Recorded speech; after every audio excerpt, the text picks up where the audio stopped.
So do you have a general example of someone who is at the 70% mark, but is a couple of years away from reaching that 80% mark?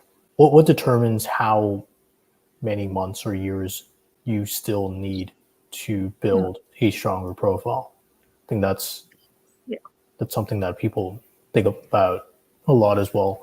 Yeah, so if a person has three solid criteria, where the arguments in those criteria should work to grant them the criteria, at that point, the case is all about final merits, and it's about how persuasive all of the things on the record are to prove that you are extraordinary. It seems like there are a lot of officers at USCIS that will just approve a case if it meets the three criteria, which is great. Like that's how it should be, in my opinion. But then you have the whole Kazarian analysis where it's the adding the final merits.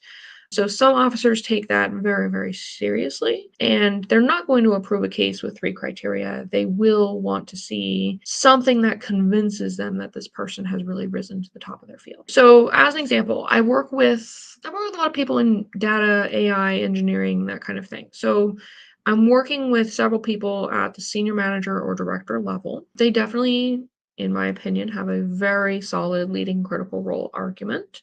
It's the kind of role that would almost always be approved by USCIS. Not always, but almost always. They have salaries that are very clearly above the 90th percentile, according to the Department of Labor data and also some private wage survey data. And then they have really solid judging roles where they have clearly analyzed, judged, and made recommendations on the work or on other people in their specific field. And judge role is one of those criteria that's very easy to win, as because there's lots of favorable federal court litigation on it. As long as the plain language is met, the officer has to check that off their list. And then maybe they have one other criteria, like membership or media. The criteria USCIS doesn't love to grant, but adds elements and qualifications to the case. I have several EB-1As right now that fit this profile. And I've talked to my clients, they kind of fall within a 60 to 80% range of approval just based on final merits. Taking those profiles which are really solid for EB-1A and then transforming them on the final merits analysis is really difficult. Like they have worked steadily throughout their career. These are not the kinds of profiles where any shortcuts have been taken. It's not like they've been